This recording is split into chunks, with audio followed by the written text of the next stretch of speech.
So yes, Christmas is upon us, just a few days away. We're going to talk about some cool Christmas traditions a little bit later on today. One of the things that, when I was a kid, Christmas was obviously a huge deal to me because I was a kid. And growing up, we had some good Christmas traditions. One of which that I always remember, we on Christmas Eve, we didn't go to church. We were not raised Christians. We had great parents, and they loved us, and they loved each other, and it was good. But we didn't learn Christmas the way it should be learned, right? We didn't know what it was about. We didn't know who Jesus was in the midst of it all. So Christmas was about toys and getting off of school, which it's still about getting off of school. That's cool. But one of the Christmas traditions that we had was Christmas Eve we'd have dinner, and then the time between dinner and bedtime on Christmas Eve was an eternity. It lasted 48 hours on its own.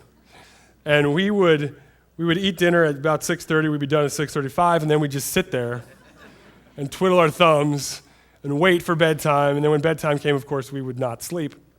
So my parents came up with this cool tradition where we would, and maybe they didn't come up with it, perhaps they stole it from somebody else, but we would get in the car. My mom had it was like a 1970-something Ford Pinto station wagon. It was rocking. We were really cool back then. My mom was popular, and why is that funny? That's not funny. She was popular.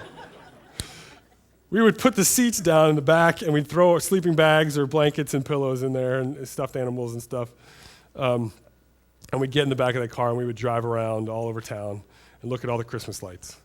And we'd go through all the different neighborhoods, and we'd judge them all, and we'd rate them. Oh, this is the best one. That's the best one.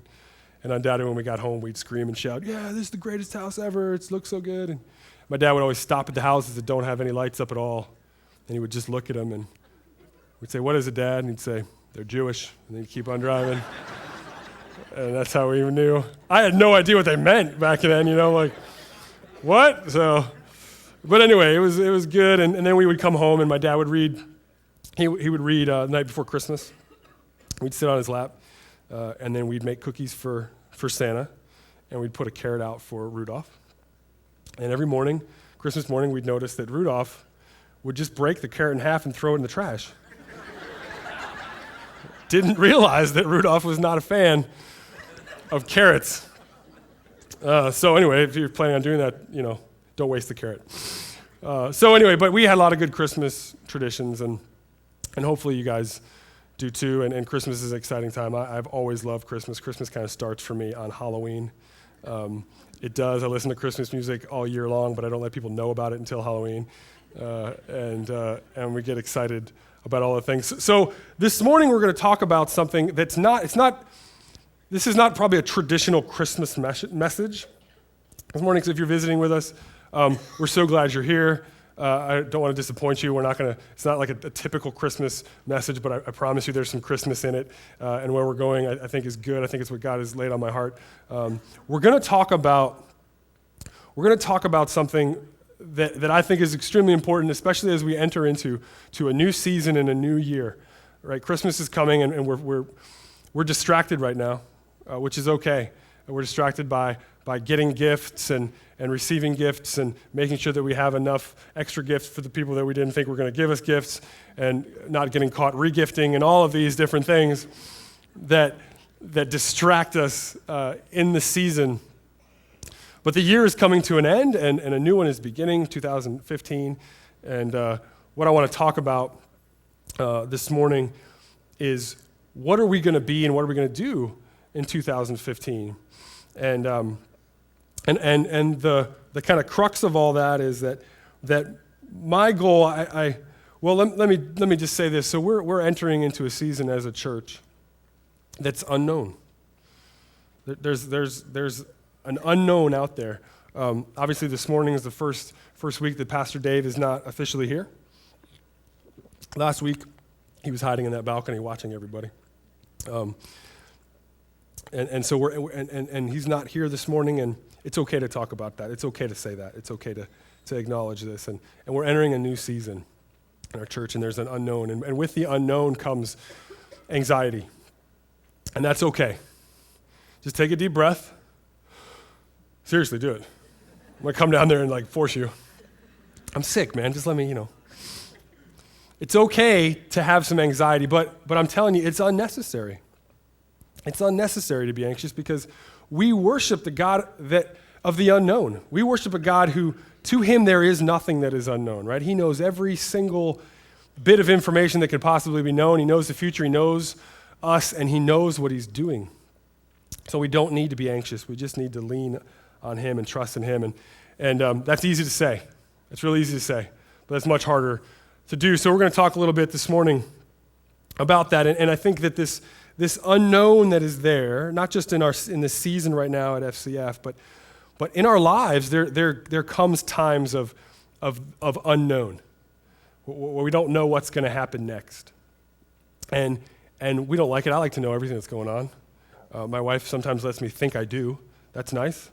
But the reality is God works in those seasons of unknown in ways that he doesn't work other times.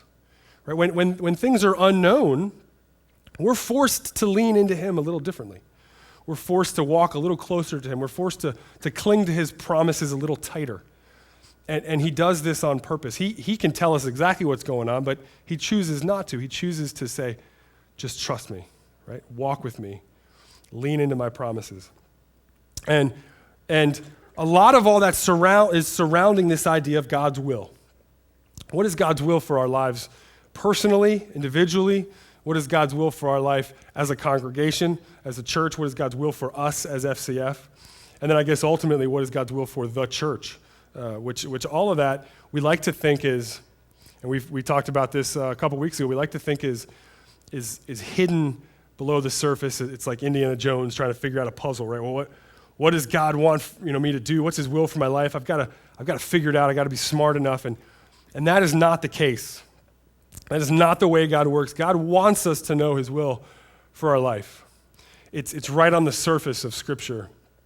And if we just sit quietly and listen to that still small voice, oftentimes he screams it. And so I'm going to simplify it this morning. What I want us to realize as we move forward is a very simple thing. God's will for you, you can like point your finger to yourself, say, God's will for this guy, right, or this girl, that's cool, is very simple, and it's the same as God's will for our church. And it's this, that he desires for us to delight in him. And that's it. He desires for us to delight in him. And if we do that, if we delight in him, if we find our strength and our joy and our peace in him, the rest of he's just going to work it right out. It's on him, not us. So his will for us this morning and his will for us moving forward in 2015 as individuals and as a church is to learn to delight in him. Excuse me, I'm going to be drinking that a lot. I'm on so many drugs. I'm seeing things flying around right now. I'm just kidding. Take that off of there. It's not true. All right, so the passage we're going to look at, we're going to take the long way to get to it, but in Psalm 37, verse 4, it's a passage you probably, or a verse you've probably seen before. It's widely misinterpreted. It was by me for years and years. It simply says, delight yourself in the Lord, and he will give you the desires of your heart. Delight yourself in the Lord, and he will give you the desires of your heart. And this verse has a lot to do with God's will and finding God's will in our life. And like I said, we're going to take the long way to get there. But first, we're going to take a test. We're going to take a little test. We sent an email to you guys, told you to study for it. Hopefully, you listened and you studied for this test. If you didn't, then just fake it, cheat off your neighbor.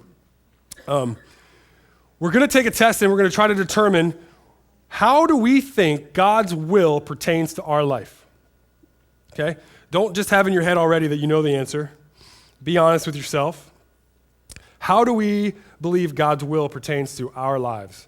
Because the way we answer this question is going to make a huge difference in the way we live our life.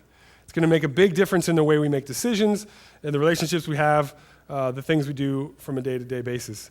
How we believe God's will pertains to our life is crucial. So I'm gonna just to simplify it, we're gonna say there are three categories, okay, of how we believe God's will pertains to our life. The first category is that our will and God's will are separate. I'll give you a little hint. That's not the right way to look at it. But we do that sometimes. The first category is that we believe our will and God's will is separate, and I believe we all start out that way in life. I remember before I was a Christian, I came to know the Lord when I was 16, 17, right around there. And I believed in God. There was never a point where I said consciously, I don't believe God exists. I know that some people say that, just didn't happen to me. That's not where I came from. I believe God existed, but I didn't believe God is who he says he is, and I didn't believe who I now believe he is. I believe that God had his ideas, and he had his will, and he had what he wanted to do, and he was doing it, and I really didn't have anything to do with that. And he created me, he made the world, he wound it up, and there I was on it, and I could do whatever I wanted to do. And sure, maybe God could stop me here and there, but ultimately he didn't really care. That's kind of what I thought. So my will and God's will were very separate. I had my own desires, my own hopes, my own dreams, my own abilities. Maybe they did, maybe they didn't come from God, but this is who I am, right? And so I make my decisions and I do what I want to do. God makes his decisions and he does what he wants to do. I leave him alone and he leaves me alone. That was kind of my mindset. And it wasn't intentionally setting myself against God. I didn't know him. I didn't know anything about him. I just had this something in me that believed in him, which was put there by him, but I didn't know it at the time. And what else could this look like? Part of it is that it might just not even cross our mind that God cares about our day-to-day life. And I'm sad to say that there are some people who claim to be Christians, and maybe they are. It's hard to say, really. They kind of fall into this category on a regular basis where they're like, I don't really care what God wants me to do today. I'm going to do what I got to do. I got to go to work. I got to change the oil. I got to kiss my wife. I got to hug my kids. I got to go back to bed. I just do the things I got to do. And it doesn't really cross our mind sometimes what God's will for our life is that day. We may come to a point where we are bitter and angry at what God has done in the past. And we say, well, God, if this is your plan, I'm out. That's not what I signed up for. And so we let that bitterness and anger kind of draw a wedge between us and God, and his will becomes very distant to us. That could very well be where some of you guys are this morning. I've been there. If we look at Proverbs 14:12, it speaks to this mindset, to this my will and God's will. I'm going to do what I want to do. He's going to do what he's going to do. And this is the way it's going to work. Proverbs 14:12 says, there is a way that seems right to a man, but in the end it leads to death. There is a way that seems right to a man, but in the end it leads to death. Most of us don't intentionally make bad decisions, right? You don't wake up and say, this morning I'm going to flush my life down the toilet. We generally don't do that. The decisions we make seem right to us. They do. That's why we make that decision. But if we leave God out of it, if we leave his will out of it, then Scripture is very clear that that's not just a bad idea, that's not just a bump in the road, that's not just something you want to avoid if possible, but that leads to death. And that's the first category. And I pray that we aren't in that category. We don't find ourselves in that category. If you do this morning, well, there is hope, because you don't have to stay there. And God does mighty things and brings us down the path. The second category that we're going to look at, or that I would say we could fall into, is that our view of God's will and our will is that of mutual compromise. And this one is where a lot of us live. This is where I have lived for a while. I guess I would say there's some times in our lives where we fit into this category, and hopefully we're moving up the chain, because this isn't a good category to be in either. But this is where we often find ourselves, that we believe our will and God's will is that of, or we view God's will and our will is that of a mutual compromise. We think it's a collaborative effort, that me and God will put our heads together, right? And we'll figure out what's best together. And maybe this could be marked by a life that we say, okay, I'm going to make a deal with God. God, if you let me do this, then I won't do that. Or we'll say, I'll give you my Sunday morning, but I get my Friday night. You ever been in that spot where, Sunday morning, yeah, a lot of times, even if you don't want to come to church, you're faithful and you do, and thank you for that. That's a great thing, and it's okay that some Sunday mornings you're like, oh, I don't want to get out of bed, but I know I need to do this. That's glad you're here. But Friday nights, right? Do we give our Friday nights to God the same way we might give our Sunday mornings? Or maybe we say, I'm going to give God, look, you can have my family. You can have my relationship with my spouse and my kids. Like, I totally get that. I want you to be at work there. I want you to inform that. I want to follow you in that because my family is important, and I know I can't do that on my own. But at work, it's a little different because, God, you don't understand how work goes. Like, people at work, you're not popular there. And if I talk about you there or if I follow you there, then things won't go so good for me. Right? I might not move up the ladder, and certainly, God, you want me to move up the ladder, right? Right? You want that for me. That's good for me, right? That's how it works. So you want me to do that. So God, I'll just leave you at home. You can have home, like totally. That's all you. But when I go to work, I got it there. And together, we can work this out, and we find ways to compromise. This approach really, it gives us a false sense of spirituality. It gives us a false sense of rightness with God. Like, yeah, I'm walking with him and things are good, but we really haven't fully surrendered. And Isaiah 55, 8 through 9, I love this passage. I share it a lot. It says, it warns us about this very thing of thinking that there's a collaborative effort. Maybe us and God are in it together as far as figuring out what's best for our lives, right? It says, for my thoughts are not your thoughts, neither are your ways my ways, declares the Lord. For as the heavens are higher than the earth, so are my ways higher than your ways, and my thoughts than your thoughts. There is a gap between God's wisdom and knowledge and ours that is unsurmountable. There's no way to bridge the gap between what God knows and what we know. It's just not going to happen. We like to think, if I learn enough, if I get enough degrees, if I read enough books, if I do this enough or that enough, get enough experience, well then there's gonna, we're gonna kind of come close to even out maybe. Like in the back of your head, you're not really gonna, but we tend to think that we're closing that gap. And that is not the case. Raise your hand if you have been to the beach. Wow, raise your hand if you've not been to the beach. Some of you guys were lying right there a minute ago. You've not been to the beach? Let's go. Maybe after service. I was 16 when I went to the beach for the first time because my parents didn't love me.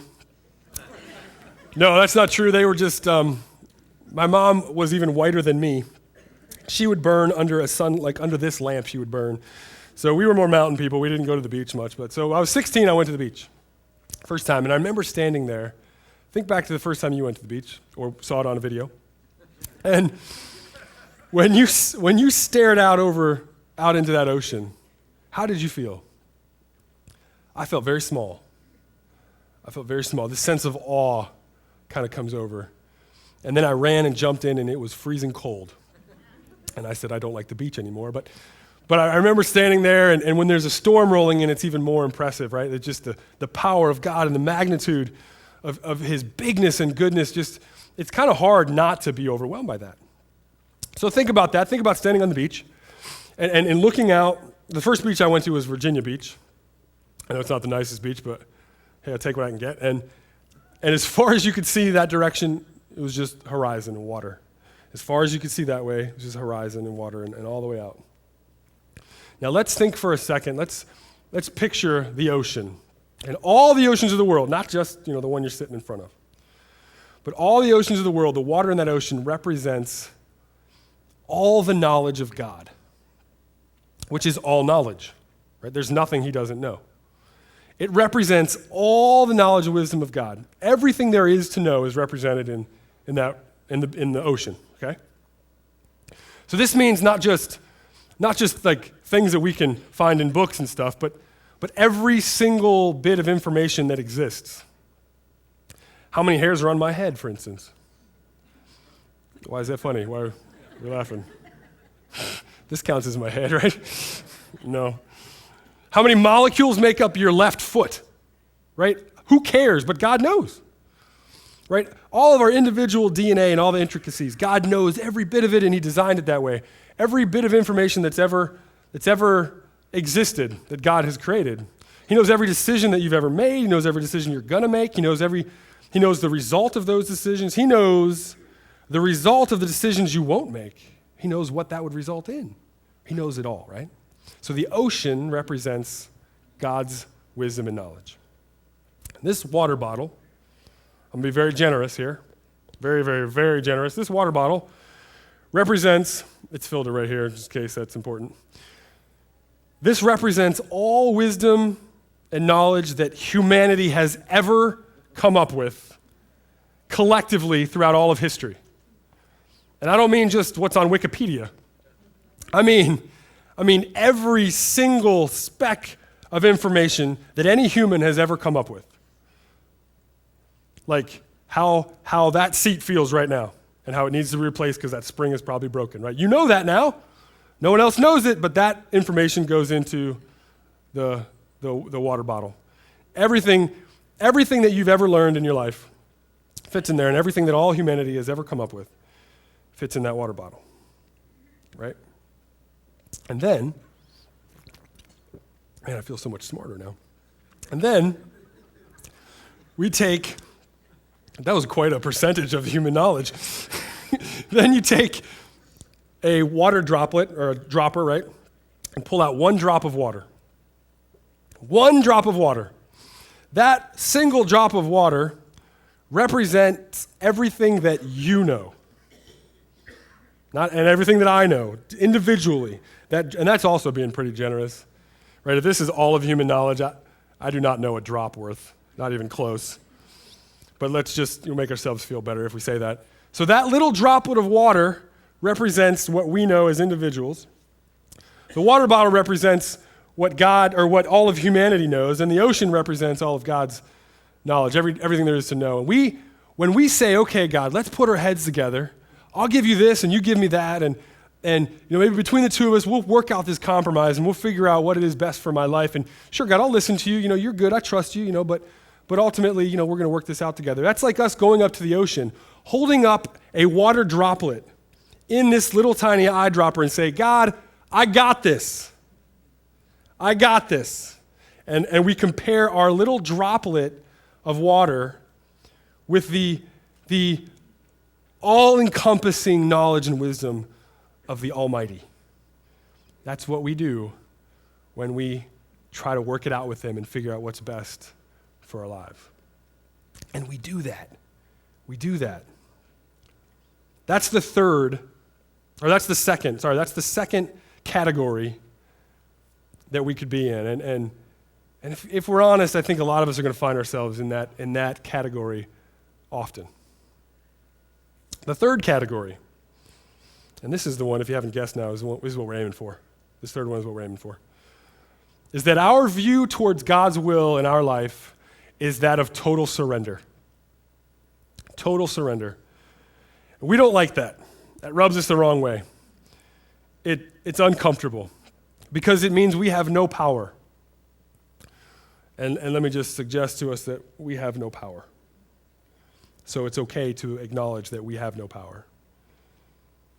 And we need to find ourselves in this spot where we view our will, or our will towards God's will, as that of total surrender. What does this look like? What does this mean?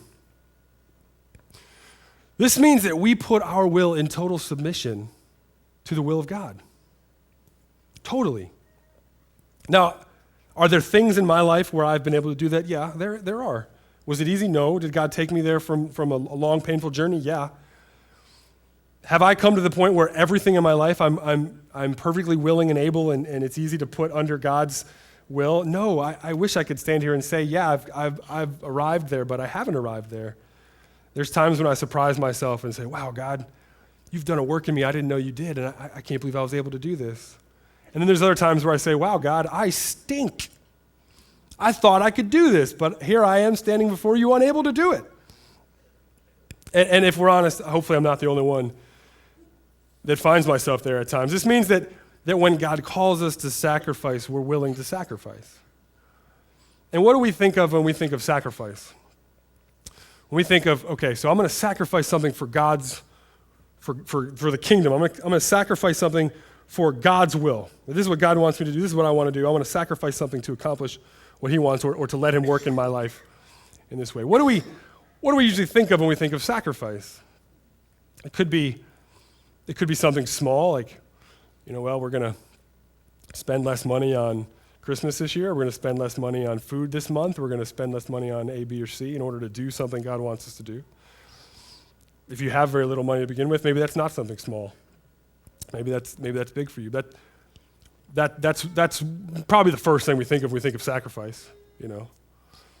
Maybe it's something a little bigger. Maybe God says, look, I know you're doing well in your job, and I know that you're moving up the corporate ladder, and I know things are great, but I want you to move out of this job, and I want you to go to a different one. Maybe I want you to take a demotion because I want you to work in that department. Maybe I want you to take a pay cut. Whatever that would be. Maybe God's will for us is that we take a different job and we move to Ohio. I'm just spitballing here. I don't know. Maybe that's what God calls us to do. And do we have the guts to do that? Do we have the faith to do that? And that's a hard one. Maybe it's something easy like moving to Maryland. I mean, that's pretty easy. That's cool. That's good. But whatever it is, we need to come to this point where we really do say, okay, God, my life is a blank check. Have you ever given anyone a blank check? No, I gave a blank check to somebody one time, and I said, write it for this amount, but I still gave it to them, and they're just like, oh man, what if they write it for every penny I have? They can wipe me out, and they can have it all, right? When we give our lives over to the Lord, it needs to be a blank check. Whatever he writes on that, whatever he asks for, is his. We were bought at a price anyway. We don't belong to ourselves. And if we want to see a perfect example of this, we don't have to look any further than Luke chapter 22. You turn there, starting in verse 39. Starting in verse 39, Luke 22. What does it look like to fully surrender our will to God's will? So Jesus here, he's on the Mount of Olives, he's in Gethsemane, and he knows that this is the night that he's going to be arrested, and he knows what's going to happen the next day. He's going to go before a mock trial, and he's going to be beaten, he's going to be tortured, he's going to be crucified. And he knows this is coming. And so we pick it up right there in 39. He says, he came out and went, as was his custom, to the Mount of Olives. And the disciples followed him. And when he came to the place, he said to them, pray that you may not enter into temptation. And he withdrew from them about a stone's throw and knelt down and prayed. And he said this, he said, Father, if you are willing, remove this cup from me. Nevertheless, not my will, but yours be done. And there appeared to him an angel from heaven, strengthening him. And being in an agony, he prayed more earnestly, and his sweat became like drops of blood falling down to the ground. And when he rose from prayer, he came to the disciples and found them sleeping.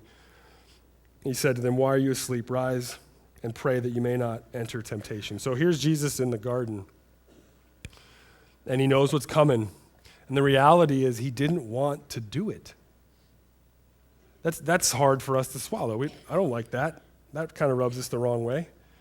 Right? Jesus was fully man and fully God, and him stepping into earth, that's what Christmas was about. Right? God becoming man and dwelling among us.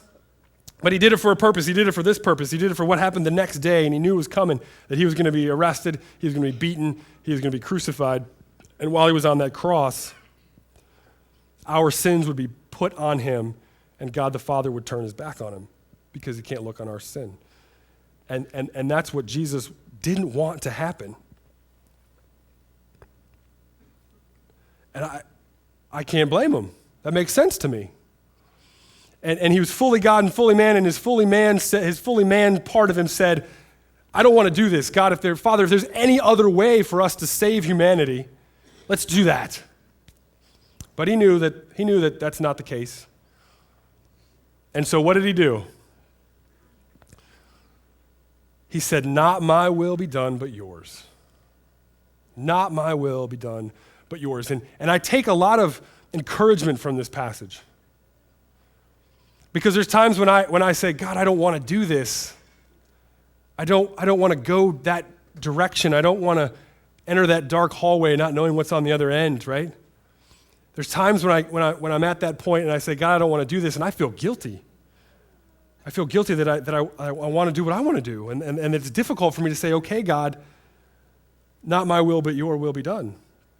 Have you ever been there? Have you ever wrestled in that place where you say, God, I don't want this to happen. I don't want to do this. I don't want to go there? It's not a fun place to be. And I've sometimes completely failed and said, no, I'm not going to do that. But I feel guilty when I find myself in that spot, and there's no need to, because Jesus found himself in that spot where he said, if there's any other way, let's do it that way. But then he wins the day when he says, not my will, but your will be done. And this is where we need to come to the point where we see God's will interacting in our life, is that of total surrender. It doesn't mean it's easy. It doesn't mean it always makes sense. It doesn't mean it's smooth. It doesn't mean we like it. It means we surrender and we say, okay, God, it's up to you. My little droplet can't hold a candle to your ocean. So that's the test. That's the test that hopefully you followed along there. And if you want to tell your neighbor where they fall, that's fine too. Maybe you took the test for them. Be honest with yourself where you are. I've been in all three. We all start out, I think, really completely opposite and not caring what God wants. But be honest about that.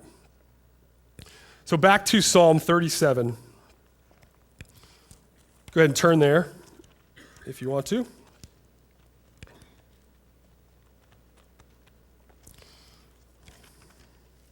And this passage really does have a lot to do with God's will.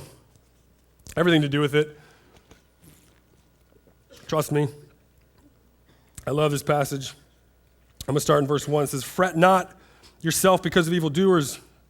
Be not envious of wrongdoers, for they will soon fade like the grass and wither like the green herb. Trust in the Lord and do good. Dwell in the land and befriend faithfulness. And here's the verse that we want to focus on. Delight yourself in the Lord, and he will give you the desires of your heart. Commit your way to the Lord. Trust in him, and he will act. He will bring forth your righteousness as the light and your justice as the noonday. Delight yourself in the Lord, and he will give you the desires of your heart. So I worked in youth ministry for 15, 17 years. And in our guys' small group, high school guys' small group, they loved this passage. And they whenever they started dating a girl, they'd come to me and they'd say, this girl is the desire of my heart. And this is my foolproof plan to get her. And I said, hey, it worked for me too. And actually I said, no, you're completely misinterpreting that verse. And then I'd smack him in the face. We like to think this verse means that if we just trust God, or if we just kind of convince ourselves that he's enough, maybe, that he's going to give us what we want. We like to look at it that way. And I think I would say I looked at it that way for a long time until my eyes were opened up to what it really is here. I did a word study on the word delight. The word delight does not, the Hebrew word is the word onag. Onag, and that, if you know Hebrew, that little scribble, that's what that is. I mean, everybody knows that, right? Onag. And the word onag means to be pliable, to be moldable, to be soft and shapeable. That opens this whole thing up a little bit differently. So what it's saying is, if you allow yourself to be pliable and moldable and shapeable by God, he is going to shape you to want what he has for you. He's going to form you and shape you to fit exactly what it is that he has for you. That's what this is saying. If you are formable and moldable and shapeable by God, then he's going to give you the desire of your heart, because he's going to form you to want what he has made for you. Have you ever worked with clay?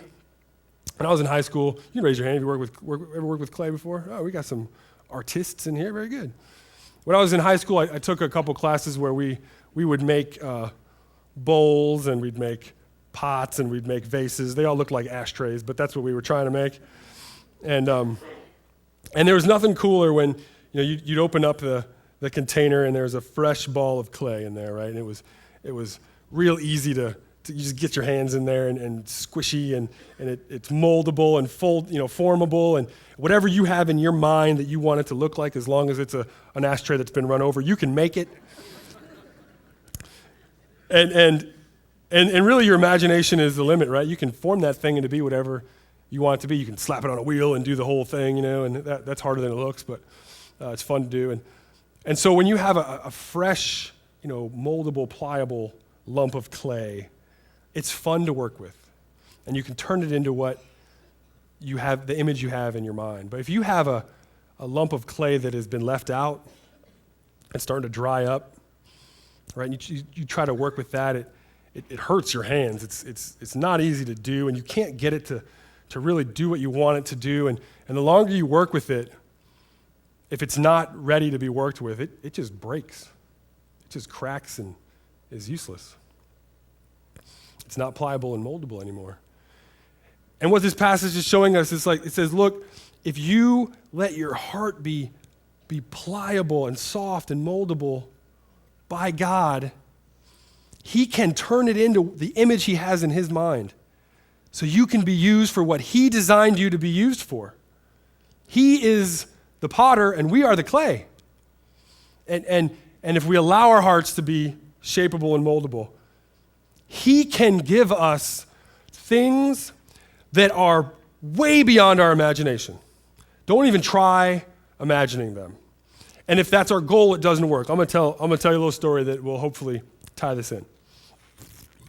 As I said, when I was a kid, Christmas was a huge deal. Huge deal. And we had all these cool Christmas traditions, and we were spoiled rotten. I'm not even gonna lie, we were spoiled rotten. Whatever the hot, cool gift was, my mom was knocking people over at Walmart to get it. And my dad was, right by throwing some bows. And whatever we asked for, honestly, we would get it. We were spoiled rotten. I realize that now. And I'm spoiling my kids rotten as well. And I'm not ashamed. And okay, I'm a little ashamed. But whatever we wanted, we pretty much got it. And Christmas would start on Halloween. And that's when I would be listening to Christmas music, and I'd be circling, pictures in the catalogs, and I'd be writing lists for my mom. Hey, this is what I want for Christmas, and the anticipation would build for a long time, and I loved it. And so I remember this one Christmas. I think I was 8 years old, and I said, "Mom, Dad, this is what I want for Christmas. This is like the greatest present ever. This will make me complete. This will make me a whole person, Mom, if I get this thing." I remember one year, this wasn't the year, but I remember one year the big present was Optimus Prime. I tried to name my son Optimus Prime, but my wife wouldn't let me. And it was like this big thing, and for months and months leading up to it, I was so excited about getting Optimus Prime, and I did. But this is a different year, right? I was 8 years old, and I'm like, "Mom, this is the thing I want. If I can get this thing, then I'll be happy. I was designed for this thing, and this thing was designed for me," right? And every couple days from Thanksgiving on, my mom would put another present under the tree, just to kind of whet your appetite and freak you out and get you all anxious and not want to go to school and all that stuff. And so every 3 or 4 days we'd go and we'd look under the tree and see what is new in there, and we'd shake it, and she'd always put the dollar store gifts under there, which were still good, but it wasn't what we were the one thing, right? She'd never put the one thing under there that you wanted. And but of course every morning we'd go and look to see if it was under there, and it wasn't.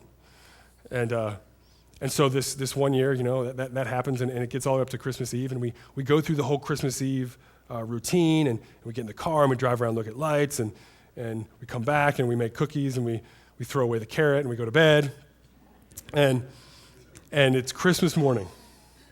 Christmas morning has arrived, and we were not allowed out of our room until 6 o'clock in the morning. I think that's just a good rule for life, honestly, not getting up before 6 o'clock in the morning. But so my sister, our rooms were right next to each other, and we'd almost inevitably wake up at 5:30, and we'd knock on the door, or knock on the wall, you awake, I'm awake, you awake, I'm awake, and we'd sit there on the edges of our beds, twiddling our thumbs, for half an hour, which is just a time warp. It felt like forever. And then 6 o'clock, we would meet in the hallway. And we'd be like all giddy and excited. And my house growing up, there was the hallway where all the bedrooms were, and then out here was the living room, and that's where, or the dining room rather, and that's where the stockings were hung, or the chimney.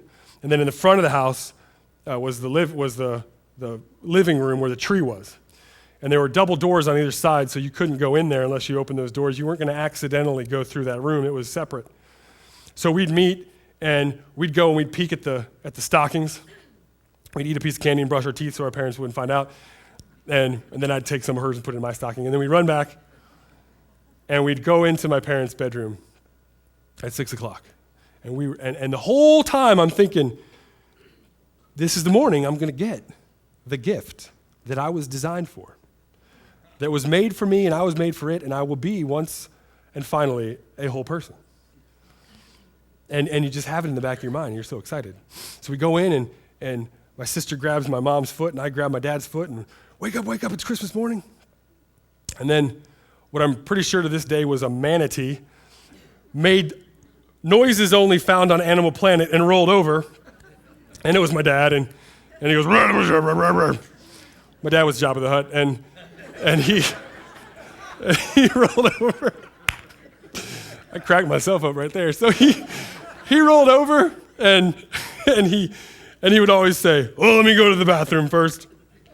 And he'd go into the bathroom, and my sister and I would wait there for 3.5 hours. And we'd be like, man, are you ever coming out of here, Jabba? And he would come out, and he would come out of the bathroom, sorry, and we'd all make our way down to the dining room where we had, the stockings. And we had to open the stockings before we could go in and see what was under the tree and find out if the present that I've been asking for forever, the one thing that would make me happy, was there. So we take off the stockings and we dump them out over the table, and we're going through, and we got candy, and my mom always put an orange down at the bottom of it because that was a tradition and that was cool, and we never ate it, but if it wasn't there, it wasn't Christmas. And I knew that this particular year, the one present that I wanted had batteries. And there were batteries in my stocking. So things are looking good. And so I open those batteries, and I'm ready to put them in this thing, when I go into the living room and we see that, I get this present. So we walk in to the foyer where the double doors, right, are like this, and it's still dark in there. There's no lights on in that room, so it's pitch black. And this morning, I was the one that got to go into the room first. And I was standing there, and I thought I heard an angel singing as I prepared to go into this room. Are you excited? I'm excited, and I know how this goes. And I kick open the doors as the choir of angels begins to sing. And they open up, and I turn on the light. And this Christmas was the Christmas that the gift that I had asked for months, the one gift that would make me whole and complete, that I had begged my parents for. I had put so much thought into wanting and I obsessed over it. And I looked at that tree, and the gift was not there. It was not there. At least I don't know if it was there. I have no idea, because in front of the tree was a brand new bicycle. Something that I didn't even know was an option. Had I known that I could ask for a bicycle, I would have been obsessing over that for the last 3 months. But no, I was obsessing over something completely insignificant, something to this day that I have no idea what it was. No idea. But I said, this is what I need, this is what I want, this is what's right for me, this is what I was built for. What was it? I don't know. I don't know what it was. Because my parents in their infinite wisdom knew that this bike, they knew it was an option. They knew all the options. They knew what was going to make my little 8-year-old heart beat right out of my chest. And my sister had a little pink one there too. I knocked that out of the way, jumped on that thing, and I pedaled it right into the tree. No, I didn't do that. But so here's the point. At that moment, my desire for whatever this other gift was completely swallowed up by contentment in this bike, something that I didn't even know was an option. But again, my parents in their wisdom, they knew, oh, this is an option and this is going to make them happy. So what does this have to do with God's will for our life? What does this have to do with us as individuals and us as a church moving forward in this next year? All right, I'm going to be honest here. Maybe I shouldn't say this, but I'll be honest. When Dave told me he was leaving, I was disappointed. I was sad. I haven't known Dave for a long time, about a year and a half, maybe 2 years. And we became great friends. And I was disappointed because I wanted to work with him. I wanted to hang out with him. I wanted to, serve alongside him. And there's disappointment there. I'm not going to lie. But I have just gone through a similar process of leaving a church that I loved and coming here and it being so obvious that this is where God called me to be. To me it is. To me it's obvious. And I didn't come because of Dave. I came because God said go. And there's no question in my mind about that. But there was still a disappointment that, I love Dave and I want him to be here. And it's okay. That's all right. Nothing wrong with that. And I said, God, and Dave and I talked about that, and he cried a lot. And I smacked him and called him a sissy.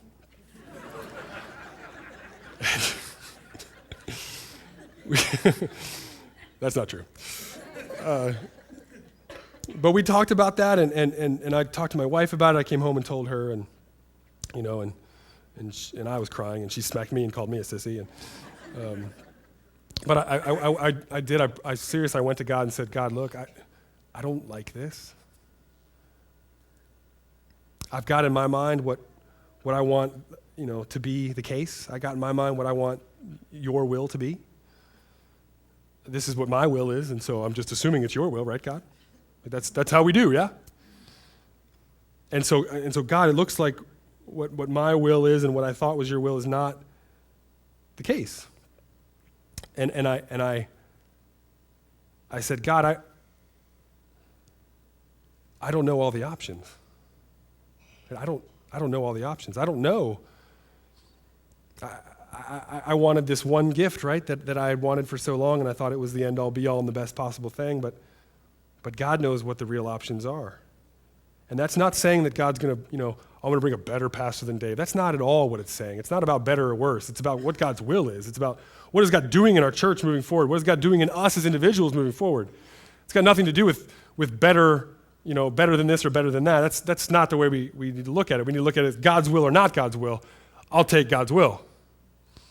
And it's okay to wrestle through that. It's okay to struggle with that. So what does this mean when we say, delight in the Lord and He will give you the desires of your heart? What do we need to do as individuals?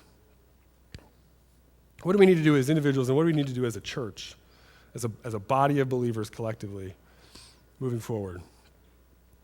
We need to say, God, we want to be pliable and moldable to you. His will for us is for us to delight in Him. And it's that simple. And we don't need to look beyond that. Because if we are delighting in Him, He will give us the desires of our heart. Because He will make our heart desire what He wants. That's it. It's simple, but it's hard to do. But that's all there is to it.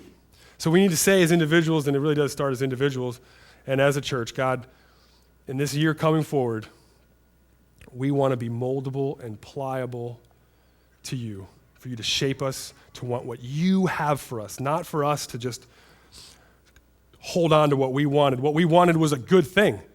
What we wanted was, there's nothing wrong with what we wanted. But what God wants is what we need to go for, right? And so moving forward, that's what we need to do as we pray forward in 2015. Stand with me as we close out.